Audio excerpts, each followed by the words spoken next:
इंसानों को हमेशा से ये लगता है कि मरने के बाद चीजें खत्म हो जाती हैं। कुछ को ये लगता है कि मरने के बाद ही शांति मिला करती है, तो किसी को ये लगता है कि मरने के बाद मोक्ष प्राप्त होती है। पर सच्चाई ये होती है कि इस दुनिया में इंसान मरने के बाद भी कभी मर नहीं सकता, और जब तक जिंदा है तब भी वो मर नहीं सकता। यानी कि इस ब्रह्मांड में हम जितनी भी चीजों को देखा करते हैं, वो चीजें ना तो कभी मर सकती है और ना ही कभी वो चीजें जिंदा रह सकती है। यानी कि जो चीजें हमें जैसी दिख रही है, हमें ये लगता है कि आने वाले टाइम के साथ साथ यहाँ पे वो चीजें बदल जाएगी और वो चीजें कभी रिपीट होके नहीं आएगी। पर सच्चाई इसके पूरा विपरीत है। जैसे कि आज हमें आप देख रहे हैं कि किस प्रकार से हम आपके सामने खड़े हैं और आप मुझे अपने मोबाइल के स्क्रीन पे देख रहे हैं, और आपको लग रहा होगा कि टाइम के साथ साथ जब मैं 50 का हो जाऊंगा, जब मैं 60 का हो जाऊंगा, जब मैं मर जाऊंगा तो मैं पूरी तरह से खत्म हो जाऊंगा। पर क्या होगा अगर मैं आपको ये बोलूं कि जिस तरह से अभी आप देख रहे हैं, जो आपकी एज है और जो मेरी एज है, ये फिर से चीजें रिपीट होगी। यानी मैं मरूंगा और मरने के बाद फिर से वापस आऊंगा और इसी तरह से यहीं पे खड़ा मिलूंगा, और आप भी इसी तरह से अपने फोन के स्क्रीन पे इसी एज में आप मुझे देख रहे होंगे। तो सुनने में ये काफी नया लग रहा है कि आखिर ये कैसे पॉसिबल है कि जो चीजें बीत गई वो चीजें फिर से वापस आएगी। तो बेसिकली ये जो ब्रह्मांड है, ये एक क्लोज लूप सिस्टम है। यानी कि ये एक ऐसा ब्रह्मांड है जिससे एक कण भी न तो बाहर जा सकती है, न ही बाहर की कण अंदर आ सकती है। यानी कि हम कह सकते हैं कि इस यूनिवर्स के अंदर ये पूरा का पूरा एक इकोसिस्टम क्रिएट करके रखी है, जहां पे चीजें बन रही होती है, चीजें बिखर रही होती है। पर चीजें बिखरने का मतलब कभी भी ये नहीं होता कि वो चीजें कभी फिर से बनेगी ही नहीं। तो आइए इन चीजों को काफी गहराई से समझने की कोशिश करते हैं कि कैसे इंसान मरने के बाद भी कभी मर नहीं सकता, क्योंकि मरने के बाद फिर से आएगा और इसी फॉर्म में आएगा जैसे कि आप हमें देख रहे हैं। तो इसे समझने के लिए सबसे पहले हमें छोटे से स्केल से समझना होगा, ताकि हमें समझ आएगी कि आखिर क्या चीजें हो रही हैं। तो इन चीजों को समझने के लिए आप ये इमेजिन करिए कि मैंने एक बड़ा सा शीशे का बर्तन लिया और उसके अंदर मैंने मिट्टी को डाल दिया, खाद को डाल दिया और एक बीज को भी डाल दिया। यानी कि एक पौधे की जो भी जरूरत होती है, मैंने उन सारी जरूरतों की चीज को अंदर में डाल दिया, और ये सारी चीजें डालने के बाद उस शीशे का जो कंटेनर है उसको मैंने सील पैक कर दिया। और वहां पे जो उस पौधे को बड़े होने के लिए सनलाइट की जरूरत पड़ेगी, वो सनलाइट मैंने अभी इसके अंदर नहीं डाला है, अभी सनलाइट को मैंने बाहर रखा है। तो यहाँ पे देखिए अब टाइम के साथ साथ क्या होते जाएगी। तो जैसे जैसे टाइम आगे बढ़ते रहेगी, अंदर में जो बीज डाले थे वो अंकुरित होने लगेगी, और अंकुरित होने के बाद धीरे धीरे वो पौधे में बनेगी। पौधे में बनने के बाद वो वृक्ष में बनेगी, और वृक्ष बनने के बाद उसमें फल आएगी, और फल में फिर से बीज आएगी। और ऐसे ही टाइम बीतते जाएगी तो एक समय ऐसा आएगा कि जब अंदर में जो पहला बीज लगाए थे, जो एक ट्री में कन्वर्ट हुआ था, वो पूरी तरह से सूख जाएगा, और सूखने के बाद उसमें जो बीज आई थी वो फिर से बीज जमीन में जाएगी, और जमीन में फिर से वो अंकुरित होगी, और अंकुरित होने के बाद फिर से वो पेड़ बनेगी, फिर से उसमें बीज आएगी। यानी कि चीजें बार बार रिपीट होते जा रही है। जहां पे आप ये देख रहे हैं कि किस प्रकार से एक क्लोज लूप सिस्टम में चीजें बार बार रिपीट हो रही है। यानी कि वहां पे पेड़ आ रहे हैं और पेड़ जा रहे हैं, हमेशा यहाँ पे चीजें आते जाते नजर आ रही है। अब यहाँ पे आपको ये लग सकता है कि चीजें आ रही है, चीजें जा रही है, पर जो पहला पेड़ था वो तो अब कभी उसमें नहीं आएगा। यानी कि पहला जो पेड़ था वो सूख गया, नया पेड़ आया, नया पेड़ जाने के बाद फिर से नया पेड़ आया। यानी कि पेड़ आ रही है लेकिन चीजें रिपीट नहीं हो रही है। यहाँ पे ये चीजें लग रही होगी कि चीजें आ रही है, चीजें जा रही है, लेकिन अभी भी जो हमने पहला पेड़ लगाया था वो पेड़ अभी भी नहीं आया और उस पेड़ का आना कभी अब संभव भी नहीं है। तो एक्चुअली में ऐसा होने वाला नहीं है। जब रिपीटेशन इतनी बार होगा तो एक समय आएगा उसके अंदर वही पेड़ आएगा जो पेड़ हमने लगाया था, यानी कि पहला पेड़ का जो भी एनालिसिस किए थे सारा चीजें वही होगा, उस पेड़ के अंदर वो फीलिंग भी वही होगी। ये सुनने में थोड़ा मुश्किल लग रहा होगा या चीजें लग रही होगी कि ऐसा पॉसिबल नहीं है, तो इसको थोड़ा और डाउनग्रेड करके हम समझने की कोशिश करते हैं। तो अभी आप देख सकते हैं कि मेरे हाथ में ताश की कुछ पत्तियां हैं, तो हम देख सकते हैं कि अभी जो ये पत्तियां ये कुछ ना कुछ अरेंजमेंट के फॉर्म में है। जहां हम देख सकते हैं कि अभी ये फिक्स अरेंजमेंट में है तो इसको हम एक कुछ नाम दे देते हैं। अब क्या करते हैं, इसको कुछ इस प्रकार से सफल करने की कोशिश करते हैं। और अब आपसे अगर पूछूं क्या ये उसी अरेंजमेंट में है, तो आपका कहना होगा नहीं, अब इसका अरेंजमेंट चेंज हो गई है। तो अगला मेरा सवाल आपसे ये होगा कि क्या कभी ये उस अरेंजमेंट में आ सकता है जिस अरेंजमेंट में हमने पहले इसको देखा था? तो आपका यहाँ पे जवाब हो सकता है कि हाँ आ जाएगा, लेकिन काफी ज्यादा टाइम लगेगा। तो इसको थोड़ा और स्केल डाउन करते हैं और इस बार हम क्या करते हैं, सिर्फ 3 पत्तियां को लेते हैं और मान लेते हैं कि इस यूनिवर्स में सिर्फ ये 3 ही चीजें एग्जिस्ट कर रही है, जहां पे टाइम डिलेड के साथ साथ ये चीजें अपना फॉर्म बदलते जाएगी। और यहाँ पे हम मान लेते हैं कि अभी जो आप इसका कॉम्बिनेशन देख रहे हैं, ये कॉम्बिनेशन में आपको कुछ नंबर दिख रहे होंगे, तो हम क्या करते हैं, इसका कॉम्बिनेशन टाइम के साथ साथ चेंज करते हैं। यानी कि अभी मान लीजिए ये एक कॉम्बिनेशन में है, तो ये हम है, यानी कि एक ये ह्यूमन है जो चीजों को समझ रहा है। तो जब मृत्यु होती है किसी का, तो जिन चीजों से ये बना होता है सारी चीजें बस आपस में बिखर जाती है और टाइम के साथ साथ चीजें चेंज होते रहती है, चीजें बदलते रहती है।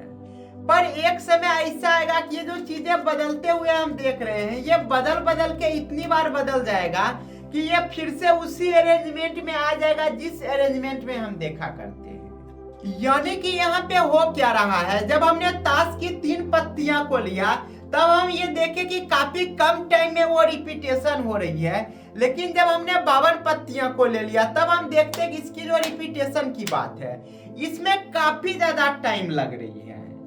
यानी कि टाइम जब हम देखते हैं कि ज्यादा लगते जाती है तो हम ऐसा फील करने लगते हैं कि चीजों का होना अब इम्पॉसिबल है, पर एक्चुअली में ये चीजें होती नहीं है।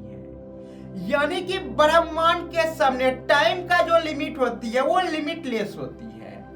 इंसानों के लिए करोड़ों अरबों साल हो सकते हैं, पर ब्रह्मांड के सामने करोड़ों अरबों साल भी 0 सेकेंड के बराबर होती है। यानी कि जहां टाइम का कोई लिमिटेशन ही नहीं है वहां हम कह देंगे इन्फिनिटी टाइम या फिर वहां पे कह देंगे 0 टाइम। दोनों टाइम में एक्चुअली में कोई अंतर नहीं होती।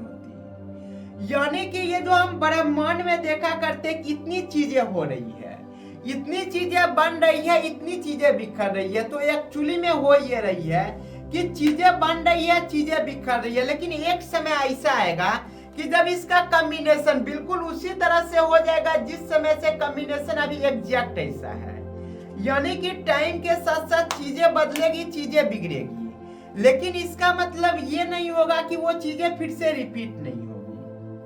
यानी कि यही चीजें इंसानों के साथ भी होगी कि इंसान जो होता है वो बहुत सारे मॉलिक्यूल्स से बना होता है, जहाँ पे सारे मॉलिक्यूल्स जब एक निश्चित अरेंजमेंट में जुड़ते हैं तो उससे एक इंसान का जन्म होता है। और जब वही अरेंजमेंट धीरे धीरे टूट के बिखर जाती है तो इंसान की मौत हो जाती है। पर मौत हो रही है या जन्म हो रही है, दोनों केस में कोई चीजें खत्म नहीं हो रही है। एक केस में चीजें इंटीग्रेट हो रही है और दूसरे केस में चीजें डिसइंटीग्रेट हो रही है। यानी कि फंडामेंटल लेवल पे चीजें सेम है, बस हमें दिखाई देती है कि चीजें बन रही है, चीजें बिगड़ रही है। अब यहाँ पे आपको लग सकता है कि हो सकता है कि चीजें उसी अरेंजमेंट में आ जाए इन्फिनिटी टाइम के बाद, तो क्या मैं वही रहूंगा, मेरी सोच वही रहेगी, मैंने जो जीवन में गलतियां की है क्या मेरी वो गलतियां उसी तरह से रहेगी? तो इसका जवाब भी है हाँ। यानी कि मान लीजिए आप इसी कंडीशन में आप इसी तरह से वापस आते हैं इस दुनिया में, तो यहाँ पे भी अरबों कॉम्बिनेशन बनते हैं जहाँ पे आप 100 तरह की चीजें करेंगे, और एक कॉम्बिनेशन ऐसा भी होगा कि जैसा जो आप अभी कर रहे हैं वही चीजें आप करते नजर आएंगे। यहाँ पे हो सकता है कि आप ये सोच रहे होंगे कि चलो मान लेते हैं कि इन्फिनिटी टाइम के बाद हम इसी अरेंजमेंट में वापस आएंगे, जो चीजें अपने आसपास देख रहे हैं सारी चीजें इसी फॉर्म में वापस आ जाएगी। तो इसकी क्या गारंटी है कि मैं जो अभी सोच रहा हूं वही चीजें मैं सोचूंगा, यानी कि कॉन्शियसनेस जिसे हम चेतना भी कहते हैं। तो अगर बॉडी हमें मिल भी गई तो क्या वही चेतना मेरे पास आएगी जो चेतना अभी मेरे पास है? यानी कि जिस लेवल का कॉन्शियसनेस मेरे पास है क्या यही कॉन्शियसनेस लौट के आएगी? तो इसका जवाब भी है हाँ। चेतना जो होती है वो कोई एक्सटर्नल चीजें नहीं होती बल्कि वो इंटरनल चीजें होती है। यानी कि बहुत लोगों को लगता है कि जो आत्मा होती है या फिर जो चेतना होती है वो बाहर की कोई चीजें होती है और शरीर एक बस खाली मकान सा होता है जहाँ पे जब चेतना आती है तब इंसान का शरीर मूवमेंट करने लगता है, इंसान का शरीर जीने लगता है। पर एक्चुअली में ये चीज होती नहीं। चेतना इंटरनल चीजें होती है, जैसे कि एक लोहे के अंदर मैग्नेट का जो गुण होता है वो एक्सटर्नल नहीं होता बल्कि सिर्फ इंटरनल होता है।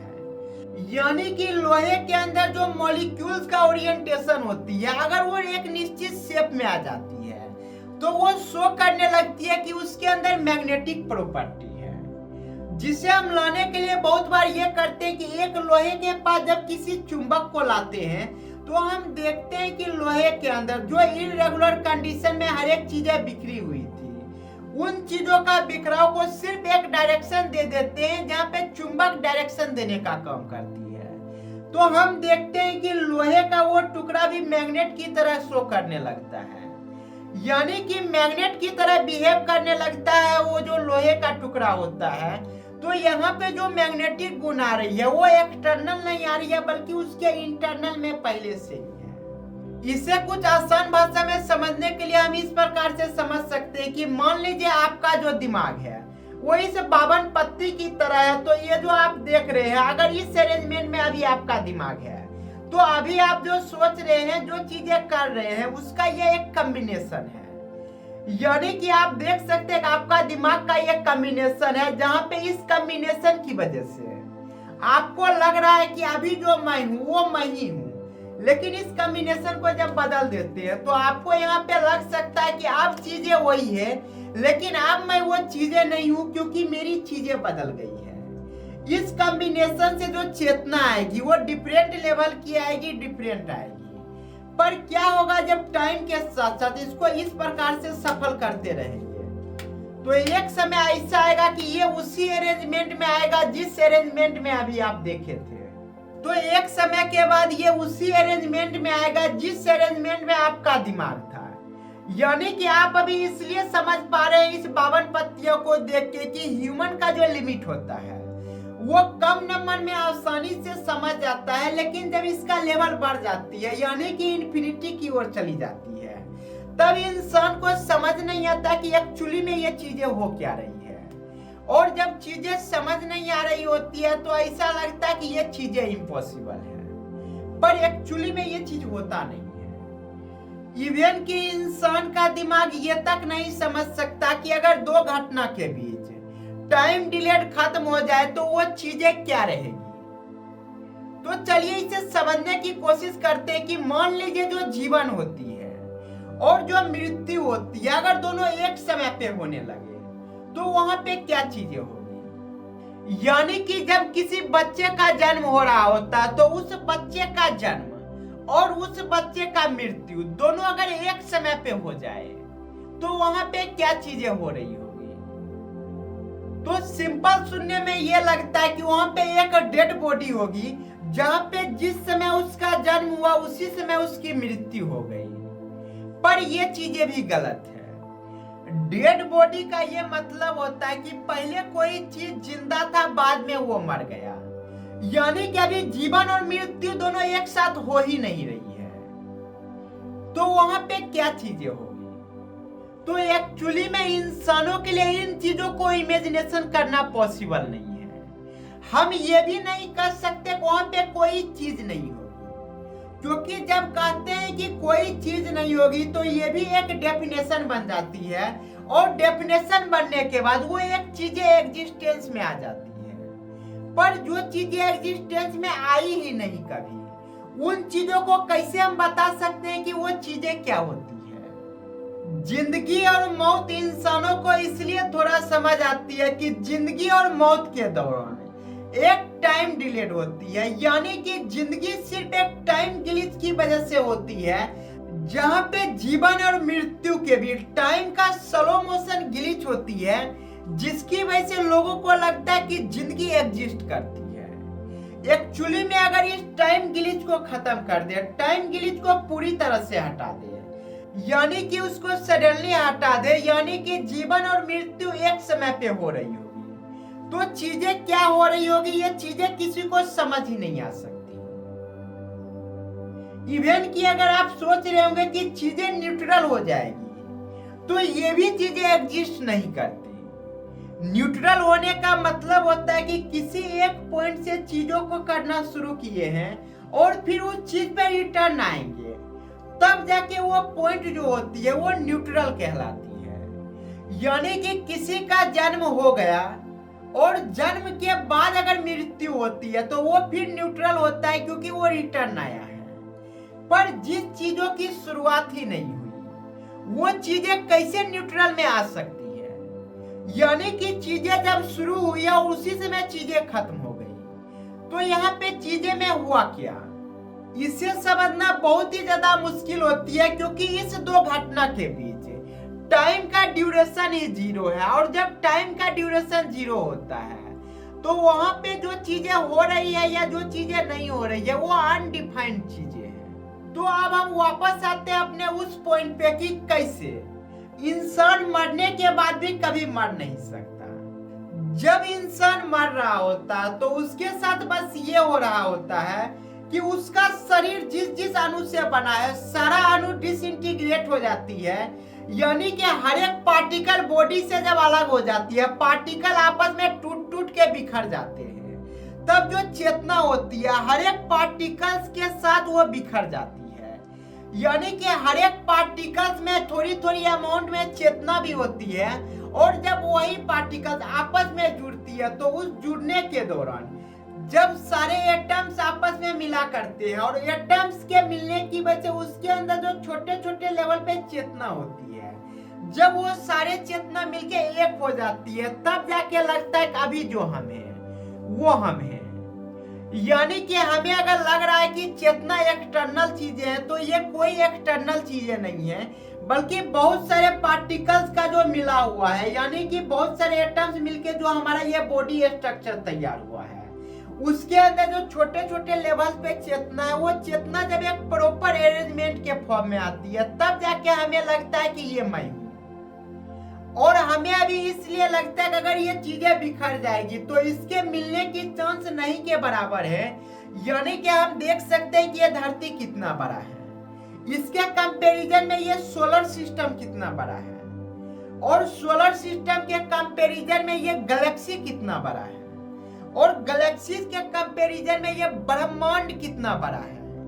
यानी कि हर एक चीजें कंपैरिजन की वजह से हमें छोटी और बड़ी दिखती हुई नजर आ रही है।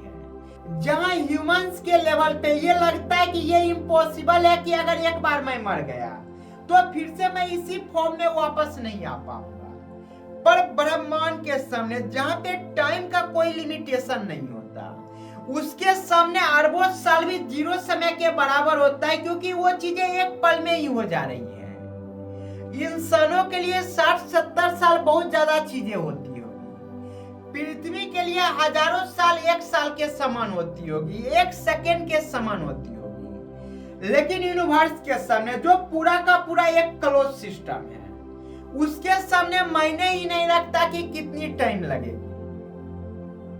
जहां पे हम ये समझ रहे थे कि कैसे एक शीशे के कंटेनर के अंदर जब एक बीज को बो देते तो किस प्रकार से उसके अंदर पेड़ आ रही है, पेड़ जा रही है, यानी कि बार बार वहां पे एक चीजें हो रही है और चीजें रिपीट हो रही है। जहां पे हमें धीरे धीरे ये समझ आए कि एक समय ऐसा आएगा कि उस कंटेनर के अंदर सारे मॉलिक्यूल्स उसी फॉर्मेट में आ जाएंगे जिस फॉर्मेट में अभी हमने रखा है। यानी कि जब पहला पेड़ वहां पे बड़ा हुआ था तो उस समय के एक फ्रेम को हम एज्यूम करते हैं कि उस फ्रेम में जितनी भी पार्टिकल जिस कंडीशन में रखी हुई है, एक समय ऐसा आएगा कि टाइम बीतने के बाद फिर से वही चीजें रिपीट हो रही होगी। तो यहाँ तक में अभी भी लग रहा होगा कि अगर सूरज को हटा लेते हैं, यानी कि सनलाइट को हटा लेते हैं, तो उसके अंदर जो चीजें हो रही होगी अब वो चीजें नहीं होगी। तो ये चीजें सही है।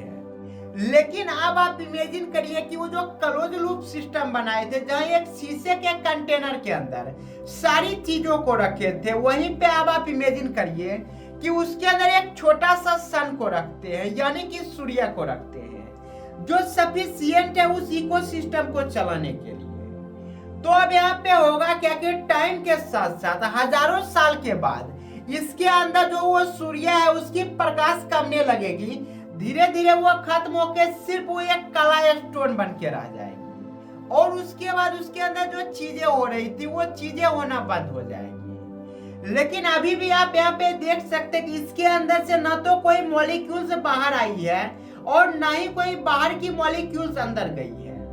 तो टाइम बीतते जाएगी, हजारों लाखों साल के बाद जब इसका हर एक एटम उसी फॉर्मेट में वापस से आ जाएगा, तो वहां पे फिर से एक चमकती सूर्य भी रहेगी, और वहां पे जो बीज है वो फिर से एक पेड़ में बनेगी और चीजें रिपीट होते रहेंगी। यानी आप देख सकते हैं कि कैसे एक क्लोज लूप सिस्टम है वो पूरी तरह से काम कर रही है। चीजें बन रही है, चीजें बिखर रही है, अलग अलग अरेंजमेंट में भी आ रही है। पर अलग अलग अरेंजमेंट में आने का मतलब ये भी नहीं हो रहा है कि यहाँ पे चीजें कभी रिपीट नहीं होगी। वही चीजें इस यूनिवर्स के साथ हो रही है, जहाँ पे ये जो यूनिवर्स है पूरा का पूरा एक क्लोज सिस्टम है, जहाँ पे सारी चीजें हो रही है, टाइम के साथ साथ चीजें बन रही है, चीजें बिगड़ रही है, और हर एक चीजें यहाँ पे रिपीट होते जाएगी।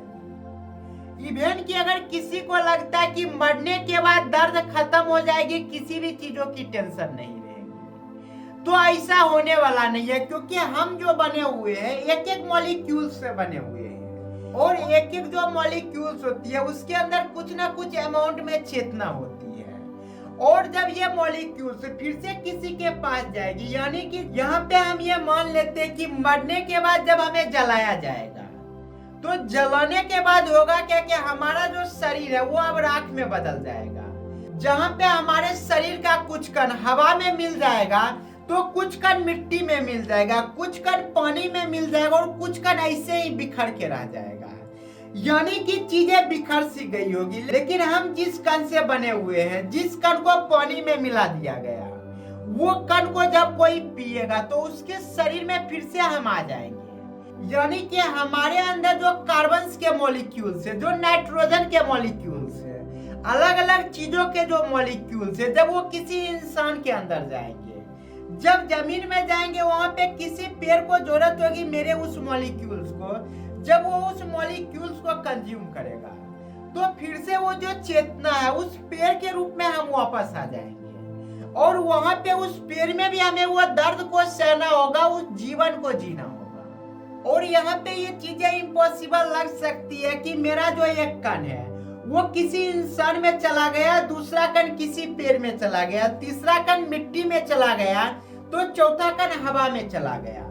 यानी कि चीजें इतनी ज्यादा बिखर गई है कि कभी रिटर्न नहीं आएगी। तो ये चीजें सिर्फ ह्यूमन के लेवल पे हो रही है। यूनिवर्स के लिए ये चीजें उतना ही समान है जितना समान कि हम देखते हैं कि कैसे हमारा जो घड़ी का जो सुई होती है, जहां से चलना शुरू करती है फिर से उसी समय पे वापस आती है। यानी कि चीजें रिपीट होते रहेगी। इस यूनिवर्स से ना तो कोई बाहर जा सकता है, ना ही कोई बाहर की चीजें अंदर आ सकता है। यानी चीजें रिपीट होती रहेगी। जो दुनिया में दर्द है, जो तकलीफ है, हर एक चीजें बार बार होते रहेगी। अगर सिंपल शब्दों में कहना चाहे तो चीजें यहाँ पे इसलिए हो रही है कि दो घटना के बीच सिर्फ टाइम डिलेड होती है। अगर जीवन और मृत्यु के बीच टाइम डिलेड को खत्म कर दे तो यहाँ पे जीवन मृत्यु का कंसेप्ट ही नहीं, यहाँ पे कोई चीजें नजर ही नहीं आएगी जो चीजें जिंदा है। टाइम ही वो चीजें होती है जिसकी वजह से इस यूनिवर्स में कोई भी चीजें एग्जिस्ट कर रही होती है, और इस यूनिवर्स के लिए टाइम कोई चीज ही नहीं होती। यानी कि ये प्रॉपर पैराडॉक्स है। टाइम के साथ चीजें बन रही होती है, चीजें बिगड़ रही होती है, लेकिन यूनिवर्स के सामने टाइम ही लिमिटलेस है।